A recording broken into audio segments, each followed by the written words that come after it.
Hello नमस्कार सभी को। मैं आपका साथी मालाराम चंदेला आप सभी का हार्दिक स्वागत करता हूं आपके अपने YouTube channel GK by Malaram sir पे। साथियों, आज हम पढ़ेंगे इंडिया जीके की बहुत ही शानदार सीरीज संकट मोचक क्लास या पार्ट 5 के बारे में। तो बहुत ही शानदार क्वेश्चन लिए गए हैं। एग्ज़ाम चाहे कैसा भी हो, सभी प्रकार के एग्ज़ाम के लिए बहुत ही शानदार क्वेश्चन होने वाले हैं। तो देखिए, क्वेश्चन नंबर 1 है कि भारत का जनसंख्या की दृष्टि से सबसे बड़ा राज्य, भारत का सबसे बड़ा राज्य पूछा है। और सबसे बड़ा राज्य किस दृष्टि से पूछा है? जनसंख्या की दृष्टि से।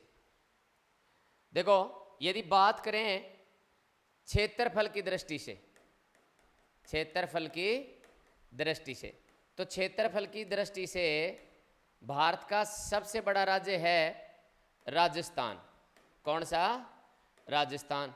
ठीक है। और यदि बात करें जनसंख्या की दृष्टि से, तो भारत का सबसे जो बड़ा राज्य है वो है उत्तर प्रदेश। ठीक है। इसके साथ साथ यदि भारत का क्षेत्रफल की दृष्टि से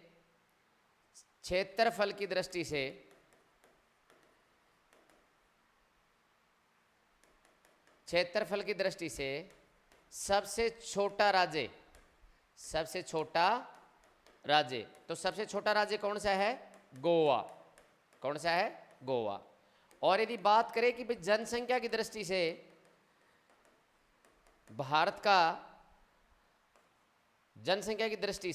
भारत का सबसे छोटा राज्य तो कौन सा है? सबसे छोटा राज्य कौन सा है? सिक्किम।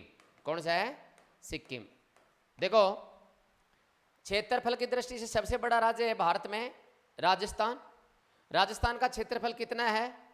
तो देखो, 3,42,239 वर्ग किलोमीटर। 3,42,239 वर्ग किलोमीटर। भारत का क्षेत्रफल कितना है?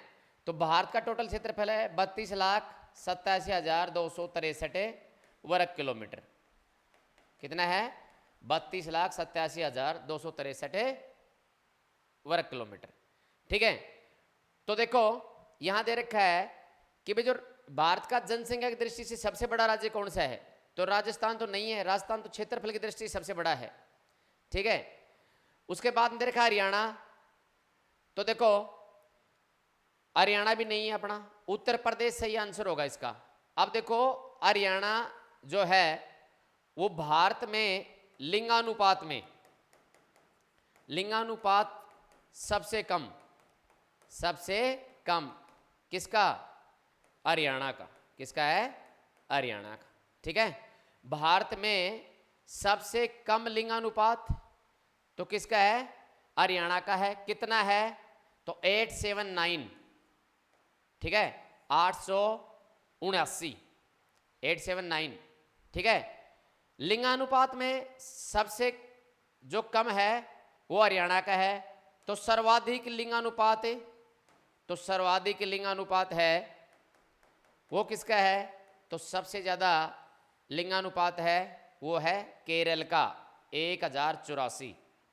केरल का लिंगानुपात कितना है? 1084। और प्रश्न ये भी आ सकता है कि भारत में सबसे ज्यादा साक्षर जो स्टेट है या राज्य है वो कौन सा है? तो भी कौन सा है? अपना केरल है। कौन सा है? केरल है। ठीक है। अब देखो, जनसंख्या की दृष्टि से जो सबसे बड़े राज्य हैं, भारत के सबसे बड़े राज्य हैं, ठीक है, जनसंख्या की दृष्टि से बताना है तो सबसे पहले अपना यूपी है, फिर महाराष्ट्र है, ठीक है, फिर बिहार है, और फिर क्या है? बंगाल है, पश्चिम बंगाल। तो ऐसे पूछ सकता है कि सबसे बड़ा राज्य जनसंख्या की दृष्टि से यूपी, और फिर महाराष्ट्र, उसके बाद हम बिहार, फिर बंगाल। ठीक है, ये बताना है हमें। अब देखो, यदि ये आ जाए कि भारत का सर्वाधिक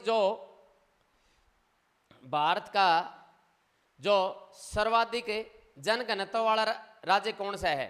तो कौन सा है? बिहार। कौन सा है? बिहार। 1106 है जनघनत्व प्रति वर्ग किलोमीटर में, जो बसने वाले आदमियों की संख्या कितनी है? 1106 है। तो सबसे कम 17 कहाँ का है? अरुणाचल प्रदेश का। किसका है? अरुणाचल प्रदेश का। ठीक है, तो ये थी कुछ मोटी मोटी जानकारी भारत देश के बारे में। ठीक है, कि भाई सबसे बड़ा राज्य कौन सा है? क्षेत्रफल में सबसे बड़ा राजस्थान है, जनसंख्या में उत्तर प्रदेश है। उत्तर प्रदेश की जनसंख्या कितनी है? तो आप ऐसे याद रख सकते हो। सबसे पहले जैसे 1998 में हमने याद कर लिया, फिर उसके बाद में 1 2 3 4 1, तो ये जनसंख्या है कहाँ की? उत्तर प्रदेश की। उत्तर प्रदेश की जनसंख्या। ठीक है, और एक चीज और याद रखना कि साक्षरता में भारत का जो सबसे पीछे पिछड़ा हुआ राज्य है वो कौन सा है? तो बिहार है। किसमें? साक्षरता में। और सबसे टॉप पे केरल, लिंगानुपात में भी और साक्षरता में भी। नेक्स्ट क्वेश्चन है अपना कि महात्मा गांधी कांग्रेस के किस अधिवेशन के अध्यक्ष बने? तो देखो, कानपुर अधिवेशन 1925, कानपुर अधिवेशन है 1925। ठीक है, तो इसमें क्या विशेष था? सरोजनी नायडू, सरोजनी नायडू जो है वो कांग्रेस की क्या बनी? अध्यक्ष बनी। ठीक है, और ये प्रथम भारतीय महिला, प्रथम भारतीय महिला जो कांग्रेस की क्या बनी? अध्यक्ष बनी। कौन? सरोजनी नायडू। ठीक है ना, याद रखना कब? तो कानपुर अधिवेशन 1925 में, यानी 1925 में। बेलगांव जो कर्नाटक में है उसमें अधिवेशन हुआ था 1924 में। तो अपना जो बेलगांव अधिवेशन था, तो इस बेलगांव अधिवेशन की अध्यक्षता है वो किसने करी थी? महात्मा गांधी ने। तो बेलगांव अधिवेशन की अध्यक्षता महात्मा गांधी ने, महात्मा गांधी ने। और ये कब हुआ था? तो ये कब हुआ? 1924 में। ठीक है, तो एकमात्र ऐसा कांग्रेस का अधिवेशन जिसकी अध्यक्षता महात्मा गांधी ने करी थी। अब देखो, सूरत अधिवेशन, सूरत अधिवेशन कब हुआ था? 1907 में। और लखनऊ अधिवेशन 1916 में। ठीक है, तो देखो सूरत अधिवेशन, ठीक है, तो देखो सूरत अधिवेशन में क्या हुआ था कि जो कांग्रेस है, कांग्रेस में फूट पड़ी थी, कांग्रेस बट गई थी। कांग्रेस क्या हो गई थी? बट गई थी नरम दल व गरम दल में, गरम दल में, यानी इसका ब्रेकअप हो गया था। कांग्रेस दो भागों में विभाजित हो गई थी सूरत अधिवेशन में। और इसकी अध्यक्षता किसने करी थी? तो रास बिहारी घोष ने, रास बिहारी घोष ने इसकी क्या करी थी? अध्यक्षता करी थी। कौन से अधिवेशन की? तो सूरत का अधिवेशन 1907 में हुआ था, जिसमें कांग्रेस में फूट पड़ी थी। ठीक है, तो उस सूरत के अधिवेशन की अध्यक्षता किसने करी थी? ठीक है, तो किसने करी थी सूरत के अधिवेशन की अध्यक्षता? तो रास बिहारी घोष ने। ठीक है, अब देखो लखनऊ अधिवेशन कब हुआ था? 1916 में। और इसकी अध्यक्षता किसने करी थी? तो अंबिका चरण मजमूदार ने, अंबिका चरण मजमूदार ने। ठीक है, इसमें क्या विशेष था? ये जो अंबिका चरण मजमूदार ने लखनऊ कांग्रेस का अधिवेशन हुआ था 1916 में, इसमें क्या हुआ था? इसमें कांग्रेस में सुलह हो गई थी। क्या हो गई थी? सुलह, या दोनों गुट क्या हो गए थे? एक हो गए। क्या हो गए? एक हो गए। यानी इनका ब्रेकअप तो कब हुआ था? सूरत के अधिवेशन 1907 में। और जो इनका जो पैचअप था या सुलह या समझौता कब हुआ? तो 1916 के लखनऊ अधिवेशन में। नेक्स्ट अपना क्वेश्चन दे रखा है, तो वो देखेंगे कि भाई किस समिति का संबंध कर सुधार से है? कौन सी समिति ऐसी है जिसका संबंध जो टैक्स रिफॉर्म है उससे है, कर सुधार से संबंधित? ठीक है, तो देखो पहले दे रखा है वाचु समिति। तो वाचु समिति किससे है? ठीक है, तो वाचु समिति है अपनी प्रत्यक्ष कर से संबंधित, प्रत्यक्ष कर से। ठीक है, डायरेक्ट टैक्स जो है ना उससे संबंधित है। कौन सी? जो अपनी वाचु समिति दे रखी है। वाचु समिति किससे है? प्रत्यक्ष कर से। दूसरा दे रखा है एल के झां समिति। तो एल के झां समिति है वो किससे है? अप्रत्यक्ष कर से संबंधित। किससे है? अप्रत्यक्ष कर से संबंधित है, ध्यान रखना ये। ठीक है, और फिर दे रखा है अपना राज चलेया समिति, राज चलेया समिति। तो राज चलेया समिति जो है वो किससे है? वो है कर सुधार से संबंधित। किससे संबंधित है? कर सुधार से संबंधित जो है वो कौन सी है, राजचलया समिति। कब इसका गठन किया गया, तो अगस्त 1991 में, अगस्त 1991 में। तो राजचलया समिति किससे संबंधित है, कर सुधार से, या ऐसे कहें जो टैक्स रिफॉर्म है उससे संबंधित है। अगस्त 1991 में इसका क्या किया गया, ठीक है, इसको बनाया गया। तो ये देखना, ये बहुत ही इंपॉर्टेंट क्वेश्चन है, ठीक है, क्या है, बहुत ही इंपॉर्टेंट क्वेश्चन है। नेक्स्ट दे रखा है केलकर समिति। किससे पूछा है कि भाई जो केलकर समिति है वो किससे संबंधित है। तो देखो ये प्रत्यक्ष व अप्रत्यक्ष करारोपण से, करारोपण से, यानी भाई किस कर का आरोपण करना है, ठीक है, तो प्रत्यक्ष या अप्रत्यक्ष कोई सा भी कर हो, उनके करारोपण से संबंधित जो समिति है वो कौन सी, अपनी केलकर समिति। कौन सी है, केलकर समिति। उसके बाद देखो बूरेलाल समिति, बूरेलाल समिति। तो बूरेलाल समिति किससे संबंधित है, या मोटर या जो वाहन हैं इनके करों में वृद्धि से, इनके करों में जो वृद्धि की जाती है, ठीक है, तो करों में वृद्धि से संबंधित कौन सी है, तो वो कौन सी अपनी बूरेलाल समिति है। मोटर और वाहन या कोई भी जो अपना मोटर वाहन है उसके कर में वृद्धि से संबंधित जो समिति है वो कौन सी, अपनी बूरेलाल समिति है, ठीक है ना। तो देखो इस देखो, और देखो आप रंगराजन समिति, रंगराजन समिति। तो रंगराजन समिति किससे संबंधित है, ठीक है, तो ये जो अपने पेट्रोलियम जो उत्पाद हैं, पेट्रोलियम उत्पाद, तो पेट्रोलियम उत्पाद या उनके जो पर शुल्क हैं, ठीक है, पर शुल्क हैं, उनसे संबंधित है कौन सी, रंगराजन समिति। कौन सी समिति, रंगराजन समिति, ठीक है। ये देखो इसके साथ साथ जैसे वाई वी रेड्डी समिति है, वाई वी रेड्डी समिति, वाई वी रेड्डी समिति। तो कोई पूछ ले भाई वाई वी रेड्डी समिति का संबंध किससे है, तो देखो करों में राहत, करों में राहत, ठीक है, तो करों में जो राहत दी जाती है, सॉरी छूट, आयकर छूट, आयकर छूट, ठीक है ना। तो देखो आयकर छूट, आयकर छूट से संबंधित जो समिति है वो कौन सी है, अपनी वाई वी रेड्डी समिति। तो ये थी साथियों बहुत ही इंपॉर्टेंट समितियां हैं ये, ठीक है ना। तो देखो वाचु समिति डायरेक्ट टैक्स से प्रत्यक्ष कर से संबंधित है, एल के झा समिति अप्रत्यक्ष कर से, और राजचलया समिति अपनी कर सुधार से, केलकर समिति प्रत्यक्ष कर से या प्रत्यक्ष और अप्रत्यक्ष करारोपण से संबंधित है, केलकर समिति याद रखना। बूरेलाल समिति मोटर वाहनों के करों में वृद्धि से संबंधित है। रंगराजन समिति पेट्रोलियम उत्पाद या उनके ऊपर जो प्रशुल्क है उनसे संबंधित है। वाई वी रेड्डी समिति किससे संबंधित है, ठीक है, तो आयकर छूट से संबंधित है। आयकर छूट की जो समीक्षा की जाती है, आयकर छूट की जो समीक्षा की जाती है वो कौन सी समिति में की जाती है, ठीक है, तो वाई वी रेड्डी समिति में। नेक्स्ट क्वेश्चन है साथियों अपना कि भारतीय परमाणु ऊर्जा कार्यक्रम के जनक कौन थे। बहुत ही इंपॉर्टेंट क्वेश्चन है, ठीक है, भारतीय परमाणु ऊर्जा कार्यक्रम जो है, ठीक है, उसके जनक कौन थे। तो देखो विक्रम साराभाई। तो विक्रम साराभाई क्या था, भारतीय अंतरिक्ष का जनक, भारतीय अंतरिक्ष का जनक, ठीक है, तो भारतीय अंतरिक्ष का जनक या, ठीक है, अंतरिक्ष का जनक कौन था, ठीक है, विक्रम साराभाई, ठीक है ना। और डॉक्टर होमी जहांगीर भाभा ये थे साथियों किसे, परमाणु ऊर्जा कार्यक्रम के जनक। परमाणु ऊर्जा कार्यक्रम के जनक, कार्यक्रम के जनक कौन थे, डॉक्टर होमी जहांगीर भाभा, ठीक है। तो डॉक्टर होमी जहांगीर भाभा किससे संबंधित थे, तो ये किससे संबंधित थे, डॉक्टर होमी जहांगीर भाभा जो हैं वो किस संबंधित थे, परमाणु ऊर्जा कार्यक्रम से संबंधित थे या इनके जनक थे। भारतीय अंतरिक्ष का जनक मैंने बता दिया।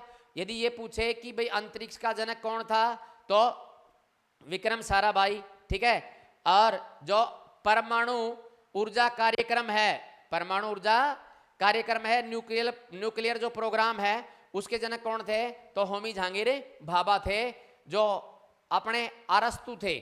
अरस्तु जो है जीव विज्ञान, बायोलॉजी जो है, ठीक है ना, तो जीव विज्ञान या इसके साथ साथ राजनीति विज्ञान, ठीक है ना, राजनीति विज्ञान। तो जीव विज्ञान और राजनीति विज्ञान के पिता कौन थे? अरस्तु थे। ठीक है, हेरोडोट्स क्या थे अपने?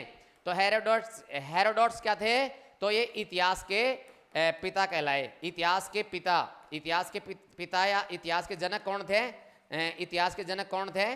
तो इतिहास के जनक थे कौन? हेरोडोट्स। ठीक है ना। जीव विज्ञान और राजनीति के जनक कौन थे? अरस्तु। और परमाणु ऊर्जा कार्यक्रम के जनक डॉक्टर होमी झांगीर भाभा। और विक्रम साराभाई है, ये भारतीय अंतरिक्ष का जनक था। इसके साथ साथ और देख लो आप भाई कि जो भारतीय अंतरिक्ष है या जो इसरो है, इसकी स्थापना कब हुई थी? तो 15 अगस्त। ठीक है, इसरो की स्थापना तो 15 अगस्त 1969 को, 15 अगस्त 1969 को इसरो की स्थापना हुई थी। ठीक है, इसका जो मुख्यालय है ये वो कहाँ पे है? इसका जो मुख्यालय बेंगलोर में है। कहाँ है? बेंगलोर में है। ठीक है ना। तो इसका मुख्यालय कहाँ है? बेंगलोर में है इसरो का। ठीक है ना। तो देखो इसकी स्थापना 15 अगस्त 1969 को। नेक्स्ट अपना क्वेश्चन क्या दे रखा है? देखो कि भारत का उत्तरी बिंदु क्या कहलाता है? भारत का उत्तरी बिंदु क्या कहलाता है? तो देखो भारत का उत्तरी जो बिंदु है वो क्या कहलाता है? तो देखो भारत का ये जो उत्तरी बिंदु है, ठीक है, इसको इंदिरा कोल कहते हैं। इंदिरा कोल कहते हैं, याद रखना। उत्तरी बिंदु भारत है, क्या कहलाएगा? इंदिरा कोल। और ये इंदिरा कोल कहाँ है? ठीक है ना। तो ये लद्दाख में। कहाँ? लद्दाख में। आप देखो जो इसका दक्षिणी बिंदु है, ठीक है, भारत का जो दक्षिणी बिंदु है उसे किस नाम से? इंदिरा पॉइंट। इंदिरा पॉइंट याद रखना। इंदिरा कोल तो कौन सा है? उत्तरी बिंदु। इंदिरा पॉइंट कौन सा है? दक्षिणी बिंदु, अंतिम छोर का बिंदु। ठीक है ना। इसे पिगमेलियन पॉइंट के नाम से जाना जाता है। ठीक है ना, पिगमेलियन पॉइंट। ठीक है, इसके साथ साथ आप देखो भारत का जो पूर्वी पॉइंट है, ठीक है, ये क्या कहलाता है? किबिथु। क्या कहलाता है? किबिथु। और ये किबिथु कहाँ है? अरुणाचल प्रदेश में। कहाँ है? अरुणाचल प्रदेश में। ठीक है ना, याद रखना। और जो भारत का पश्चिमी जो है, ठीक है, छोर, वो क्या कहलाता है? वो किस नाम से? उसे गोहर माथा। ठीक है, इसे सर क्रिक भी बोलते हैं। क्या बोलते हैं? सर क्रिक। तो गोहर माथा कहाँ है? गुजरात में। तो भारत का उत्तरी जो छोर है वो क्या कहलाता है? इंदिरा कोल। दक्षिणी छोर क्या कहलाता है? इंदिरा पॉइंट। इंदिरा कोल लद्दाख में है, इंदिरा पॉइंट कहाँ है? ठीक है, तो ये बताया गया है। देखो अपना इंदिरा पॉइंट को पिगमेलियन पॉइंट के नाम से जाना जाता है। तो दक्षिण में है अपना इंदिरा पॉइंट और उत्तर में क्या है? इंदिरा कोल। ठीक है, पूर्व में क्या है? किबिथु जो अरुणाचल प्रदेश में है। कौन से प्रदेश में है? अरुणाचल प्रदेश में। इसके साथ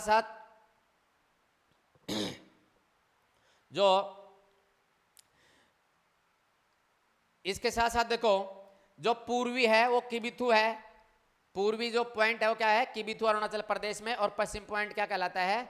जोहर माथा जो कहाँ है? गुजरात में है। ठीक है, अब देखो भारत की उत्तर से दक्षिण और पूर्व से पश्चिम। भारत की उत्तर से दक्षिण और पूर्व से पश्चिम। ठीक है, तो इसकी लंबाई ऐसे कहें, दूरी क्या है? ठीक है, तो ये बताना है कि भारत के, तो जो देखो इसको ध्यान से देखो आप, तो देखो 3214 किलोमीटर भारत की कहाँ है? उत्तर से दक्षिण। उत्तर से दक्षिण जो है वो दूरी कितनी है? 3214 किलोमीटर। 3214 किलोमीटर है, ये चीज ध्यान रखनी है आपको। ठीक है, और जो पूर्व से पश्चिम या पश्चिम से पूर्व कितनी है? 2933। 2933। तो 3214 और 2933 क्या रखनी हमें?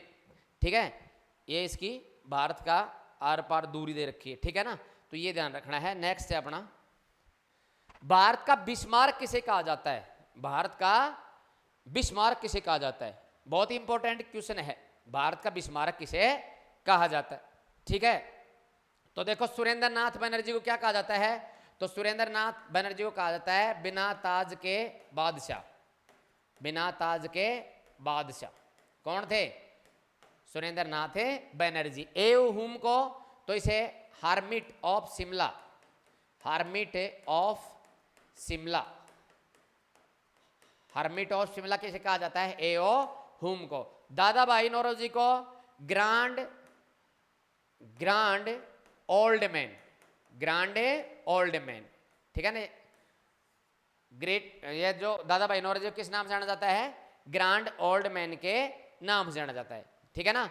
प्रश्न आ सकता है भी दादा भाई जो दादा भाई नौरोजी थे उसको किस नाम से जाना जाता है? तो ग्रांड ओल्ड मैन के नाम से इसको जाना जाता है, ठीक है।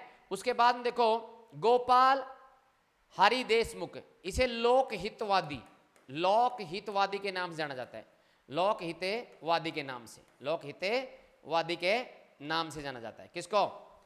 गोपाल हरि देशमुख को। और सरदार जो वल्लभ भाई पटेल है उसे भारत का बिस्मार्क कहा जाता है, भारत का बिस्मार्क। कौन है भारत का बिस्मार्क? ठीक है, तो सरदार वल्लभ भाई पटेल, सरदार वल्लभ भाई पटेल जो आजाद भारत के पहले गृह मंत्री और पहले उप प्रधानमंत्री थे, ठीक है ना। उन्हें बिस्मार्क के नाम से भी जाना जाता है क्योंकि भारत के एकीकरण में बहुत बड़ी भूमिका निभाई थी, आप सब जानते हो, ठीक है। तो नेक्स्ट अपना क्वेश्चन है कि भाई भारत में मैदानी भाग कितना प्रतिशत है? भारत के यदि क्षेत्रफल में देखा जाए तो जो मैदानी भाग है वो कितना प्रतिशत है, ठीक है ना।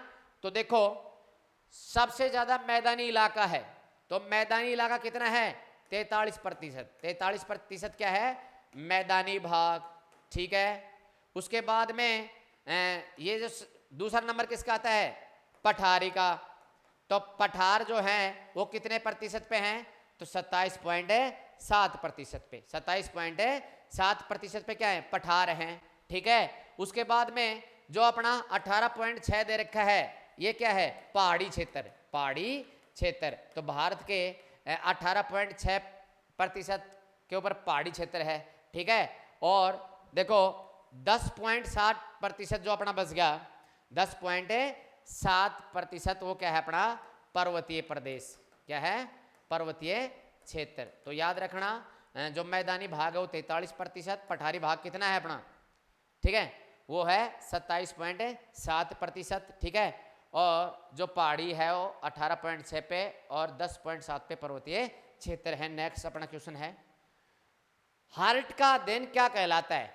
हार्ट का अध्ययन क्या कहलाता है? ऑप्शन दे रखा है अपना नेफ्रोलॉजी, हिपोटोलॉजी, कार्डियोलॉजी और ओडोंटोलॉजी, ठीक है ना। तो हमें हार्ट का हृदय या जो हार्ट जो है, ठीक है, उसका जो अध्ययन है वो क्या कहलाता है? हार्ट का हृदय क्या कहलाता है, ठीक है। तो देखो पहला दे रखा है नेफ्रोलॉजी।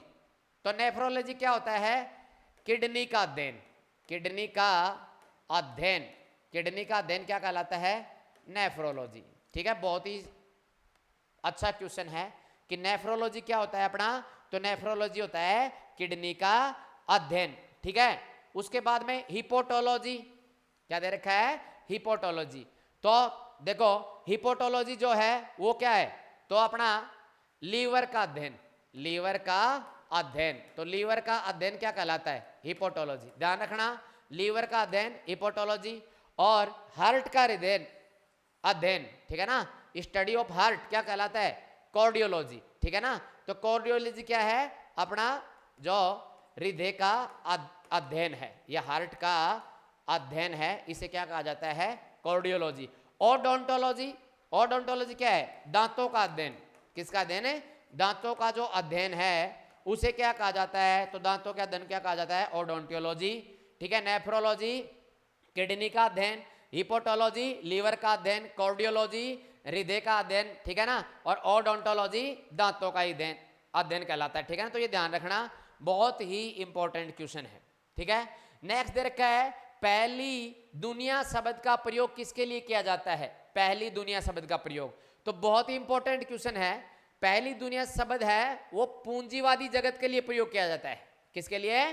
पूंजीवादी जगत के लिए, ठीक है। और जो पश्चिमी यूरोप है, पश्चिमी यूरोप, ठीक है, या ऐसे कहें अपना जो पूंजीवादी है वो अमेरिका के लिए, इसमें मेन कौन कौन है? अमेरिका है, कनाडा है और ऑस्ट्रेलिया है, ठीक है ना।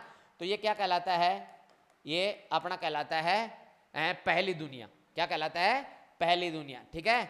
जो पूंजीवादी जगत है, अमेरिका जो आप सब जानते हो पूंजीवाद के लिए अमेरिका प्रसिद्ध है और साम्यवाद के लिए अपना रूस प्रसिद्ध है, रसिया। ठीक है, साम्यवाद के लिए पहली दुनिया पूंजीवादी जगत के लिए प्रयोग किया जाता है, दूसरी दुनिया किसके लिए प्रयोग किया जाता है? साम्यवाद के लिए। दूसरी दुनिया साम्यवाद के लिए। इसमें क्या है अपना पूर्वी यूरोप है, क्या है पूर्वी यूरोप, और विशेष रूप से क्या है इसमें जैसे यूएसएसआर है जो अपना, ठीक है ना, रूस, ठीक है, तो रसिया का जितना भी क्षेत्र है, ठीक है, वो किसके लिए किया जाता है, या ऐसे कहें यूएसएसआर शब्द किसके लिए प्रयोग होता है? साम्यवाद के लिए। इसी को क्या कहा जाता है? दूसरी दुनिया। और विकासशील और अल्प विकसित जो देश हैं, विकासशील और अल्प विकसित देशों के लिए किसका प्रयोग करते हैं हमें? तो विकासशील या अल्प विकसित देशों के लिए हम प्रयोग करते हैं तीसरे विश्व शब्द का। कौन से का? तीसरे विश्व के देश, तीसरे विश्व के देश, ठीक है ना। तीसरे विश्व के देश, इनको किसने नाम दिया? तो याद रखना, जो एक फ्रांस जो देश है, ठीक है, उस फ्रांस देश का एक ठीक है, वो कौन था? आल्फ्रेड सावे। आल्फ्रेड सावे ने क्या नाम दिया? तीसरी दुनिया, आल्फ्रेड सावे ने, ठीक है। तो तीसरी दुनिया नाम किसने दिया? तो आल्फ्रेड सावे ने, ठीक है ना। और पहली दुनिया किसके लिए आया है यहाँ पे? तो पश्चिमी यूरोप के जो देश हैं, अमेरिका मैंने बताया है, ऑस्ट्रेलिया है, कनाडा है, ठीक है। दूसरी दुनिया में पूर्वी यूरोप के देश, या ऐसे कहें सोवियत संघ, ठीक है ना, सोवियत संघ, ठीक है, सोवियत संघ रूस के लिए आता है, ठीक है। तो सोवियत संघ जो है वो दूसरी दुनिया के लिए। और तीसरी दुनिया के लिए क्या आता है? तो तीसरी दुनिया के लिए कौन शब्द का प्रयोग किया जाता है? किसने किया था? आल्फ्रेड सावे ने। और आल्फ्रेड सावे कहाँ के थे? ठीक है, तो ये कहाँ के थे? तो आल्फ्रेड सावे फ्रांस के थे, ठीक है ना। तो नेक्स्ट अपना क्वेश्चन दे रखा है, नेक्स्ट क्वेश्चन है कि भारतीय संविधान की प्रारूप समिति के अध्यक्ष कौन थे? बहुत ही इंपॉर्टेंट क्वेश्चन है। भारतीय संविधान की प्रारूप समिति के जो अध्यक्ष थे वो कौन थे? ठीक है ना। तो जेबी कृपलानी, तो जेबी कृपलानी थे झंडा समिति। कौन सी? झंडा समिति, ठीक है। इसके साथ साथ मूल अधिकार उप समिति, मूल अधिकार उप समिति, ये ध्यान रखना, ठीक है। तो मूल अधिकार उप समिति, इन दोनों के जो अध्यक्ष थे, झंडा समिति का और मूल अधिकार उप समिति का कौन था? जेबी कृपलानी। कौन था? जेबी कृपलानी, ठीक है। तो याद रखना कि जेबी कृपलानी क्या थे? तो जेबी कृपलानी क्या थे? तो जेबी कृपलानी झंडा समिति और मूल अधिकार जो उप समिति थे, ठीक है ना, उसके क्या थे? ये अध्यक्ष थे, ठीक है ना। अब देखें उसके बाद में क्या दे रखा है? पंडित जवाहरलाल नेहरू। तो पंडित जवाहरलाल नेहरू है वो किससे संबंधित था? ठीक है, तो देखो राज्य समिति, राज्य समिति, ठीक है, और केंद्र शक्ति समिति। तो राज्य समिति और केंद्र शक्ति समिति के अध्यक्ष कौन थे? तो कौन थे? राज्य समिति और केंद्र शक्ति समिति के अध्यक्ष कौन थे? पंडित जवाहरलाल नेहरू थे, ठीक है ना। तो कौन कौन सी के? राज्य समिति, ठीक है। और ये चीज याद रखना है हमें, ठीक है, कि जो नेहरू जी थे तो केंद्र शक्ति समिति, या इसको संघ शक्ति समिति बोला जा सकता है, संघ शक्ति समिति, और राज्य समिति का अध्यक्ष कौन थे? पंडित जवाहरलाल नेहरू। डॉक्टर राजेंद्र प्रसाद, डॉक्टर राजेंद्र प्रसाद, ठीक है ना। तो देखो ये क्या थे? जो एक नियम समिति थी, क्या थी? देखो एक दो समितियां थी, एक तो संचालन समिति, संचालन समिति, और एक थी नियम समिति, नियम समिति, ठीक है ना। तो संचालन समिति और नियम समिति के जो अध्यक्ष थे वो कौन थे? डॉक्टर भीमराव अंबेडकर शामिल, सॉरी डॉक्टर राजेंद्र प्रसाद शामिल थे इसमें, ठीक है ना। तो डॉक्टर राजेंद्र प्रसाद किससे संबंधित है? तो संचालन समिति और नियम समिति के, ठीक है। भीमराव अंबेडकर ड्राफ्ट कमेटी या प्रारूप समिति के अध्यक्ष। भारतीय संविधान सभा की प्रारूप समिति के अध्यक्ष कौन थे? तो प्रारूप समिति के अध्यक्ष कौन थे? Bhimrao Ambedkar, doctor Bhimrao Ambedkar. Draft committee के ये क्या थे? अध्यक्ष थे। कौन? भीमराव अंबेडकर, ठीक है। कौन? भीमराव अंबेडकर। इसके साथ साथ और भी इंपॉर्टेंट है, जैसे सरदार पटेल थे, वो परामर्श समिति के और प्रांतीय जो संविधान समिति थी उसके अध्यक्ष थे, ठीक है। कौन? कौन थे? सरदार वल्लभ भाई पटेल। किसके? परामर्श समिति के और प्रांतीय संविधान समिति के अध्यक्ष थे। ठीक है, उसके बाद में देखो नेक्स्ट दे रखा है अपना क्वेश्चन। तो साथियों आज के अपने क्वेश्चन इतने ही थे। मुझे आशा नहीं पूर्ण विश्वास है ये वीडियो आपके लिए बहुत ही हेल्पफुल होगा और बहुत ही अच्छा लगा होगा आपको। तो यदि वास्तव में ये वीडियो आपको अच्छा लगा है तो आप अपना जो चैनल है जीके बाय मालाराम सर उसको सब्सक्राइब करें और वीडियो को ज़्यादा से ज़्यादा संख्या में क्या करें, शेयर करें और लाइक करें। जय हिंद, जय Bharat. Thank you very much.